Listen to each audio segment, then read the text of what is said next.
Hapa chini ni uchambuzi wa fursa ya zao la komamanga, tukizingatia maelekezo yako ya kuanza na muhtasari, kisha kufuata mtiririko wetu wa kipekee.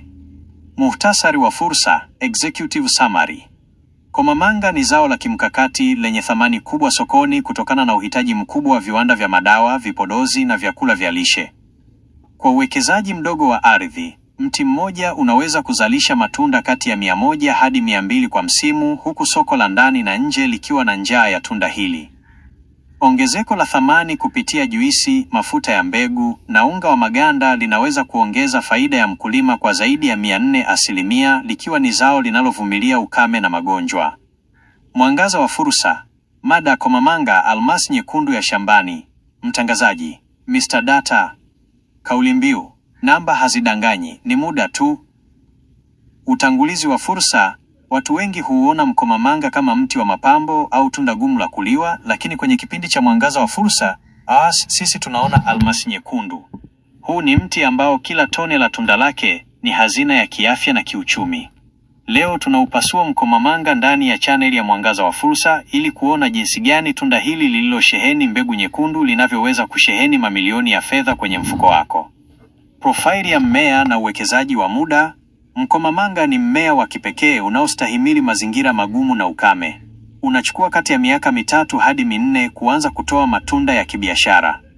Uzuri wa mti huu ni umri wake. Mkomamanga unaweza kuendelea kutoa mazao kwa tija kwa miaka 15 hadi 30, na baadhi ya miti huishi hadi miaka 100. Huu ni uwekezaji wa panda mara moja, vuna maisha yako yote. Unahitaji nafasi ndogo tu, na unaweza kuanza na miti michache ambayo itakuwa benki yako ya baadaye. Mchanganuo wa mti kama bidhaa. Hebu tuuchambue mkomamanga kama rasilimali ya viwanda. Tunda Aerials. Mbegu nyekundu ndani ya komamanga zina soko kubwa kama tunda safi, fresh fruit, na ni malighafi namba 1 ya kutengeneza juisi ya kifahari, pomegranate juice, inayouzwa bei ghali duniani kote. Maganda ya komamanga. Hapa ndipo penye siri ya viwanda. Maganda haya yanakaushwa na kusagwa kuwa unga unaotumika kwenye viwanda vya dawa na vipodozi kwa ajili ya kutibu ngozi na kuzuia kuzeeka. Mafuta ya mbegu, pomegranate seed oil. Mbegu zake zinakamuliwa kutoa mafuta adimu yanayotumika kutengeneza bidhaa za urembo za daraja la juu, high-end skincare. Maua na mizizi hutumika katika utengenezaji wa rangi asilia na tiba za kienyeji zilizothibitishwa kisayansi. Uchumi wa namba na ongezeko la thamani. Namba hazidanganyi.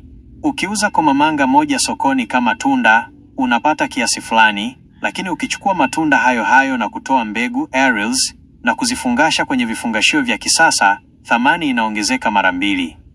Ukikamua juisi safi isiyo na viungo vya kemikali, thamani inaongezeka kwa 300%. Kwa sasa, soko la dunia la komamanga linakuwa kwa kasi, na nchi zinazozalisha kwa wingi zinatengeneza mabilioni ya dola. Kwa nini wewe usiwemo? Hitimisho na hatua za kuchukua. Mwangaza wa fursa upo machoni pako. Komamanga si tunda la picha tu kwenye mitandao, ni mradi wa kiuchumi unaohitaji subira na maarifa ya namba.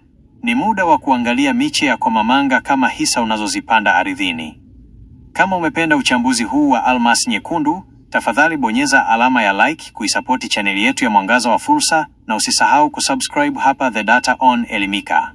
Kwa kufanya hivyo, unakuwa sehemu ya familia inayotumia namba kujikwamua kiuchumi. Bonyeza kengele ya taarifa ili usipitwe na fursa inayofuata. Mimi ni Mr. Data, tukutane kwenye fursa ijayo.